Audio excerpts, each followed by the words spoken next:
Semoga Mabes Polri besok bisa menghadirkan yaitu ijazah. Rizik kadal Yaman, kowe iku ora usah provokator, ora usah kakean cangkem. Ya, pengajianmu rono rene wis ditolak karo masyarakat, jek kakean cangkem ya. Sodok raimu san Rizik. Ora usah kakean ngomong. Ya, dapuranmu wis ora usah kakean pola. Dadi menungso sing apik, ya. Dadi warga negara sing apik, ngrumangsani. Wong ki nek nunut ning negarane wong ki ngrumangsani. Ya, kudu duwe tata krama, ora usah kakean cangkem, ora usah kakean pola. Dapuranmu ki aja gawe provokator ae. Dadi menungso sing apik apa ora iso ngono? Engko selot suwi tak iwel-iwel sorbanmu kowe. Ben ra kakean cangkem kowe. Rumangsane iki rakyat wedi apa karo model-model kaya dapuranmu ngono kuwi Aku lho ora wedi karo dapuranmu, senggel piye karo aku. Dadi menungso ki sing apik. Kowe iki isane mung adol agama tok Dapuranmu ki nek ora adol agama ora mbadhok apa piye? Dapuranmu nek ora ngelek-ngelek bangsa, ora ngelek-ngelek negara ngono kuwi ora mbadhok. Ora mangan. Rene tak kei pangan ke lho nek trimo sego karo iwak ke. Kakek amu. Kowe iki dadi menungso dinengke ora ngerti dinengke, ya toh? Diwenehi leluasa tambah kebablasen. Dapuranmu njaluk ditapuk apa piye? Apeh rumangsani iso ngaji apa urung karuan? Aku wis karo ngajimu wis ora percaya. Ngajimu iki ngaji provokator tok isane kok. Ngadu domba masyarakat, ngadu domba rakyat tok kowe iki. Dadi menungso ki sing apik mbok ngrumangsani. Dapuranmu ki ning kene iki nunut numpang. Kowe nek ora seneng ora cocok karo pemimpin negara Indonesia, ora cocok karo pemimpin bangsa Indonesia, minggat to. Urip ning alas. Nek ora ya balik ning Yaman kono. Masamu iki gejoksan wis lot suwi. Dadi wong sing apik aja sembrono, ya. Peh rumangsane terus nggo sorban ngono terus anu ketok alim ngono. Alah gatel. Nek kanggone aku gatel. Ngerti kowe gatel, Dapuranmu Mas yo ngerti sembayang, ngerti ngaji yo kelakuanmu isih doyan wedokan kok. Kakean cangkem sodok san raimu. Assalamualaikum tawakhwet. Di seluruh mancanegara yang dirahmati Allah, inilah suara hati umat muslim Indonesia. Luangkanlah waktu sejenak, kami akan tampilkan dua video. Seorang Oku Habib dan para ulama atau ustadz pribumi. Siapakah yang menyampaikan dengan ilmu? Siapakah yang lebih waras? Simak videonya awal sampai akhir biar tidak kekefaham. Dan nanti kita diskusi di kolom komentar. Bagaimana pendapat saudara semuanya?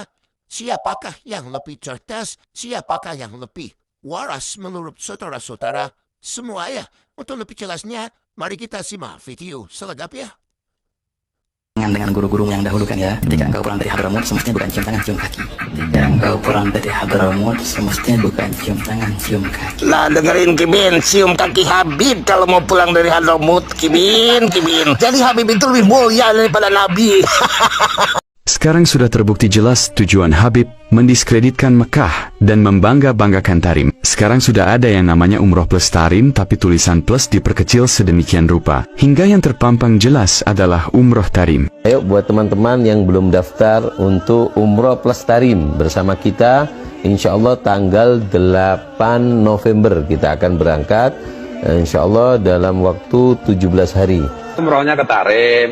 Terus tawafnya kan di makamnya si siapa itu Fakih Muqaddam itu, ya tak? Ya.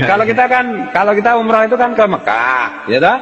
Kalau kita Habib Ali bin Syahab itu Ainut Tarim, itu beliau tidak pernah keluar sama sekali dari kota Tarim, nggak pernah keluar. Hatta haji dan umrah nggak pernah, tidak pernah sama sekali beliau. Ya, beliau keluar dari kota Tarim dua hal saja, ziarah Nabi Hud dan hadrahnya Habib Ahmad bin Zain di Hauta. Itu aja. Bahkan haji dan umrah enggak. Ketika ditanya, Habib, kenapa engkau enggak haji, enggak umrah? Beliau mengatakan, ana asyum raihatan Nabi inda ziyarah fajihil mugaddam. Aku cium Dan ini salah satu doktrin paling sampah, teman-teman. Jadi kata Habib ini, kalau ada cucu Rasulullah menzalimi kita, misalkan entah menzalimi dalam bentuk menyakiti fisik, memukul, atau mengambil harta kalian, teman-teman, ya, maka jangan laporkan ke aparat hukum. Artinya biarkan saja, ya, selama itu yang berbuat adalah anak cucu Rasulullah SAW. Ini doktrin sangat-sangat sampah. Jika ada anak turun Nabi Muhammad mendolimi aku tidak pernah mendoakan jelek kepada dia. Lebih-lebih aku laporkan kepada aparat setempat. Lebih-lebih aku lapor. Viral di media sosial, sebuah unggahan video yang menunjukkan perilaku aneh Muhyiddin Habib yang seolah-olah mendewa-dewakan kuburan. Banyak netizen yang berkomentar, inilah contoh hasil doktrin-doktrin Habib yang selalu menceritakan kekeramatan leluhurnya, mewali-walikan leluhurnya. Ya, inilah hasilnya, bukan menambah keimanan umat kepada Allah Subhanahu wa Ta'ala, tapi malah menjerumuskan umat ke jurang kemusyrikan. Bukankah ini pembodohan? Komentar netizen. Tenang kau ya, tenang. Nah sekarang, coba kau ceritakanlah pada sahabat kau ini, apa masalah kau? Iki karyane ono, kitabe ono. Aja ngasih saiki ono wong akeh dodolan kepala rombongan sing ora gelem dicek sime piye. Lisensi keulamaan ora gelem dicek. Iki tenan ora. No wali iki wali tenan ora. Kok iso ono wali memadamkan api neraka iki wali opo? Ngono kudu kok cek kuwi. Lho soalnya nek ono wali ngono, sampean buyar iki. Wali ini ada Syekh Hasan Sadili, Syekh Abdul Qadir Al-Jilani ngipi wong wedok wis jinabat ping 40. Betapa ikhtiyat dan hati-hatinya. Dan nek wali sing anyar iki kan wali enak. Arep wong gablek surati malaikat. Yo. Ya melu sing model ngono ku ya luwih enak. Tapi tenan ora, ngunang ora. Wong Kanjeng Nabi ora ngono. Allah Maha Bisa. Yang mengaku dzurriyyahnya Nabi ini dicabut nanti, tidak diakui sama Rasulullah SAW. Innahu amalun ghairu salih. Karena itu jangan pernah membusukkan dada. Jangan pernah Anda membanggakan diri Anda jadi turunan Nabi, bukan untuk meremehkan orang lain. 180 orang di Yaman sudah tes DNA dan hasilnya haplogrupnya G. Sedangkan keturunan Nabi Muhammad semuanya di Arab Saudi, di Yordan, di Maroko, haplogrupnya J1. Sedangkan keluarga Habib Rizik, keluarga Habib Bahar, keluarga Habib Taufik Segaf, keluarga Habib Lutfi bin Yahya, semuanya sudah tes DNA dan bukan keturunan baginda Nabi besar Muhammad sallallahu alaihi wasallam. Di samping Habib Umar bin Abdurrahman ada penjaga surga, malaikat Ridwan. Nggak jauh dari situ ada penjaga neraka, saudara. Ada para penjaga neraka. Ini kabar gembira buat kita-kita yang hadir Habib Umar bin Abdurrahman. Suatu saat ini orang saleh dari bangsa Bawazir bermimpi, di mimpinya dilihat seakan-akan dunia ini kiamat. Sampai timbul api dari arah Hadramut dalam keadaan yang begitu kacau, tahu-tahu ada cahaya. Dan dekat cahaya tersebut adalah Habib Umar bin Abdurrahman Al-Attas. Di samping Habib Umar bin Abdurrahman ada penjaga surga, malaikat Ridwan. Nggak jauh dari situ ada penjaga neraka, saudara. Ada para penjaga neraka. Penjaga neraka ini serem-serem mukanya kayak sebagian pejabat, saudara. Ngomong bukan saya, ini di sini ada nih. Dan akhirnya Sayyidina Umar bin Abdurrahman berdiri di sampingnya. Ini cerita Habib Ali bin Hasan Al-Attas. Akhirnya Sayyidina Umar bin Abdurrahman meminta kepada Allah Subhanahu wa Ta'ala doa buat umat. Ya Allah, mereka hambamu. Kalau kau mau adab mereka, ya mereka hambamu. Kau bebas berhak memperlakukan apapun untuk hambamu, ya Allah. Tapi kalau kau mengampuni mereka, maka sesungguhnya engkau Maha Hakim, Maha Aziz, Maha Mulia, saudara. Begitu Habib Umar bin Abdurrahman minta sama Allah supaya ini diampunin semuanya, penjaga neraka kagak terima. Ente ngomong apa, Umar? Diprotes, ya Allah. Nggak benar tuh yang disampaikan Umar. Ini orang-orang banyak ahli dosa di sini, ya Allah. Artinya tempat mereka di neraka, ya Allah. Akhirnya Habib Umar bin Abdurrahman Al-Attas diam. Habis Habib Umar diam, Habib Umar doa lagi kayak tadi, Allah ini umat Nabi Muhammad. Terus diulangin sama Habib Umar. Apalagi cerita-cerita hurufatnya itu bisa nurunkan emas. Kalau bisa nurunkan emas banyak di YouTube itu, Pak. Iya, mula-mula bahwa kalau seorang Habib yang gila itu lebih mulia dari 70 kepala kiai gitu kan ada. Nah, ketika cerita itu beredar kan ada yang berteriak tuh, Habib yang dari Habib yang rambut perak itu sama Habib Rizik, coba tunjukkan kepada saya, akan saya hajar sendiri kalau ada Habib begitu. Dikeluarkanlah omongan Habib Taufik, omongan ini, semua video-video itu keluar, semuanya video bohong. Kayak video-video tadi enggak dihajar tuh gitu. Sudah disebut ini alamatnya, ini namanya, tanggal sekian, ngomongnya ini sih, enggak ada dihajar, katanya mau dihajar sendiri katanya. Ayo keluarkan gitu. Oh, banyak ya. Banyak. Setelah saya lapor ke polisi, setelah saya speak up di banyak media TV nasional, itu 1 lusin lebih perempuan menghubungi saya mengaku menjadi korbannya oknum Habib Aji. Masya Allah. Bermacam-macam, ada yang dikawin lewat telepon, ada yang dizinahi, dihamili sampai aborsi, ada yang cuma beberapa minggu, ada yang diajak check-in hotel, aduh bermacam-macam. Saya sendiri sampai diajak check-in sama Habib tadi itu. Iya, diajak check-in, dan semua bukti chat-chat perempuan yang selusin lebih itu sudah saya serahkan ke penyidik lama sekali. Sedangkan si oknum Habib Aji ini sampai sekarang masih bebas berkeliaran, berceramah, nempel dengan IBHRS seolah dia sosok yang suci, mulia. Saya rasa dia lebih berbahaya dari preman. Kalau preman bertato nyari mangsa perempuan susah, Gus. Yai. Tapi dia memakai topeng kehabibannya, mengaku-ngaku cucu. Enten pertanyaan, zaman Mbah Hasyim As'ari lo boten bahas nasab ngono kuwi. Zaman lek kondo jerene zaman Mbah Hasyim gak membahas nasab, salah. Sekitar tahun 1932 Mbah Hasyim As'ari kalau nggak ada datani bersama masyayikh kiai-kiai besar dari Surabaya, Sidoarjo, Madura, kempal bahas nasab keturunannya Kanjeng Nabi. Kesimpulannya ketika itu, yang dari keturunan Sayyidina Hasan namanya Syarif, yang dari keturunan Sayyidina Husain namanya Sayyid. Napa? Yang dari Sayyidina Hasan namanya Syarif, yang keturunan Nabi jalur Sayyidina Husain namanya Sayyid. Nah, niku keputusan zaman Mbah Hasyim. Anak putune Nabi niku sebutane Syarif atau Sayyid. Napa? Syarif atau Sayyid. Lah saiki ana wong ya duduk Syarif, ya duduk Sayyid, ngaku-ngaku keturunane Kanjeng Nabi. Zaman siapa? Syarif bukan. Zaman siapa? Sayyid bukan. Lah siapa? Ana tabib. Sama yang mau nerima sayembaranya 1 miliar bagi bisa yang menunjukkan makam palsu yang ada di Sunan Bonang. Sebelah mana? Tunjukkan kepada kita. 90% saya ikut memakamkan di sini. 90% saya ikut memakamkan di sini. Pangeran Arya Kusuma. Habib Alwi ini Pangeran Arya Kusuma. Habib Alwi ini Pangeran Arya Kusuma. Panglima beliau. Panglima perangnya Kusuma. Iya. Jadi dia ini ibunya itu orang Melayu. Namanya Tengku Hawi, anak dari Raja Alamuddin Shah, Raja Siak yang keempat. Ini ibunya dia. Anak dari Raja Siak yang keempat.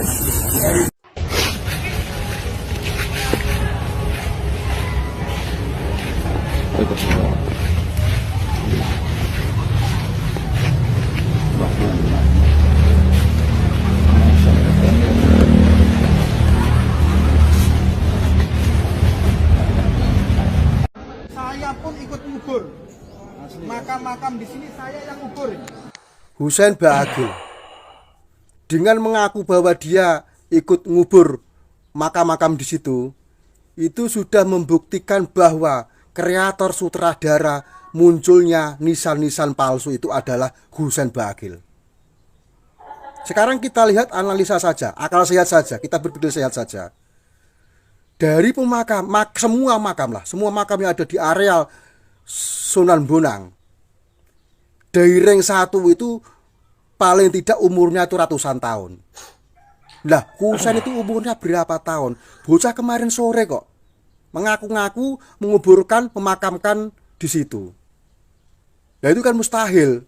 Paling Husain itu kelahiran tahun 80-an. Dibanding dengan saya, jelas adik saya jauh. Lebih tua saya daripada Husain. Lah ngaku-ngaku ngubur di situ itu, lah terus yang percaya itu loh siapa? Bagaimanapun ditutupi, bagaimanapun itu yang namanya kebusukan itu akan terungkap. Hal ini terungkap dari perkataan Husain sendiri. Yaitu kalau analisa dengan akal sehat, nggak mungkin Husain memakamkan di situ. Kalau memasang nisan mungkin bisa dikatakan seperti itu. Tapi kalau memakamkan orang di situ mustahil. Karena makam di situ umurnya itu sudah ratusan tahun. Bagil bocah kemarin sore. Kita pikir akal sehat. Bagaimanapun kebohongan tetap akan terungkap. Orang yang lebih Arab mengklaim Indonesia itu miliknya. Jadi kita lebih sungkan sekarang. Merah putih kakek kami yang buat. Kakekmu yang mana? Pulau Indonesia, anaknya Tarim. Tarim itu di mana? Jawa bintu Tarim, seperti orang tua memperhatikan putrinya, akan membina umat ini, khidmah kepada umat ini. Dan mulai dari ujung Jakarta sampai ujung Banyuwangi, hampir setiap kota ada para ulama aulia Tarim yang khidmah kepada umat di sana. Negeri bangkrut kayak begitu kok diunggul-unggulkan terus, gak ada habisnya. Aspal aja gak ada. Itu kayak masuk ke hutan dari Belanda, apa dawar Belandong itu. Ya jangan gitu. Kita ini semuanya harus tahu Islam itu sudah berkembang kemana? Mana? Kalau negara tidak bisa menyelesaikan urusan ini, saya akan beri komando kepada umat Islam. Ayo kita selesaikan dengan cara kita. Saya siap untuk kobarkan perang melawan mereka. Kalau ente ngajak perang, ente harus punya negara sendiri, punya angkatan bersenjata sendiri, lalu ngajak perang. Temanya apa gitu? Hidup di Indonesia, Badok di Indonesia, selalu menyuarakan perang, selalu menyuarakan perang. Perang sama siapa? Jadi kalau saya dibilang saya datang berapi-api, saya berapi-api karena saya sudah terlalu benci kelakuannya Pak Alawi. Di Yaman seperti sampah, di sini seperti rak. Di sana yang namanya bin Syihab apa segala macam itu kalau jual sayur ya jual sayur. Yang gila tetap dikatakan gila. Kalau di sini yang gilanya dibilang majnun, yang warasnya dibilang wali. Tidak bisa gitu dong. Saya temu dengan orang-orang keturunan mereka yang jual sayur, jual apa gorengan, biasa saja. Kalau teman-teman tidak percaya, beli tiket, beli bisa berangkat ke Yaman. Gimana Ji? Nggak ada PKI kan? Nggak ada begal nasab di Aceh kan? Di Aceh tidak ada PKI, di Aceh tidak ada cucu PKI, di Aceh tidak ada begal nasab. Setelah kau datang, itulah dia. Baru ada begal nasab, cucu PKI. Baru ada setelah kau datang. Sebelum kau datang nggak ada, aman-aman aja. Karena ya begal nasab kau, cucunya PKI kau, cucu antek Belanda kau, cucu Nabi palsu kau. Ngaku-ngaku sebagai jurihan Nabi kau. Ya kau masalahnya sebenarnya. Masalah yang ada di otak kau, masalah yang ada di tubuh kau, itulah masalah. Kalau nggak ada kau nggak ada masalah. Coba lihat, ada masalah nggak? Beberapa habaib bagi saya menodai kemuliaan leluhur saya juga. Saya harus anggap leluhur saya bangsa Indonesia itu mulia, tidak kalah mulianya dengan habaib. Ba'lawi kalau bagi saya bukan gitu ya, bukan turunan Nabi karena dari filologi jelas ya, kemudian dari historik jelas, kemudian DNA yang terakhir itu bukan Habib, tidak ada Habib. Cerita Habib ini tidak pernah ada di dalam sejarah kecuali dulu menjadi muftinya Belanda yang mengharamkan kita melawan Belanda. Justru itu Habib yang jelas itu tertulis dalam sejarah kamu. Kalau orang tidak terhina dengan ini, saya kira tidak rasa kebangsaannya rendah. Kalau orang Dia suka membanding-bandingkan, makanya saya banding-bandingkan sekarang. Mereka itu sukanya membanding-bandingkan. Sayyidina Syekh Abdul Qadir Jilani dibandingin dengan Abdul Al-Haddad, dengan Faqih Muqaddam. Katanya Faqih Muqaddam lebih hebat daripada Syekh Abdul Qadir Al-Jilani. Kalau Syekh Abdul Qadir Al-Jilani dia terkenal di dunia, maka Faqih Muqaddam nanti dia akan lebih tinggi derajatnya di akhirat daripada Syekh Abdul Qadir Jilani. Dari mana dia tahu? Syekh Abdul Qadir Jilani katanya pangkatnya kalah nanti di akhiratnya oleh Faqih Muqaddam. Siapa Faqih Muqaddam? Apakah orang, apakah bukan? Faqih Muqaddam katanya imam. Saya teliti di kitab-kitab. Katanya dia wafat 653 Hijriah. Kitab-kitab sudah banyak ditulis di Yaman. Yang nyebutin nama ulama-ulama Yaman. Ulama-ulama tarim disebutin. Saya cari nama Faqih Muqaddam Muhammad bin Ali itu. Tidak ada sama sekali. Pada tahun 653 orang bernama Faqih Muqaddam. Allah Maha Bisa. Yang mengaku duriyahnya Nabi ini dicabut nanti, tidak diakui sama Rasulullah SAW. Innahu amalun ghairu saleh. Karena itu jangan pernah membusukkan dada. Jangan pernah Anda membanggakan diri Anda jadi turunan Nabi, bukan untuk meremehkan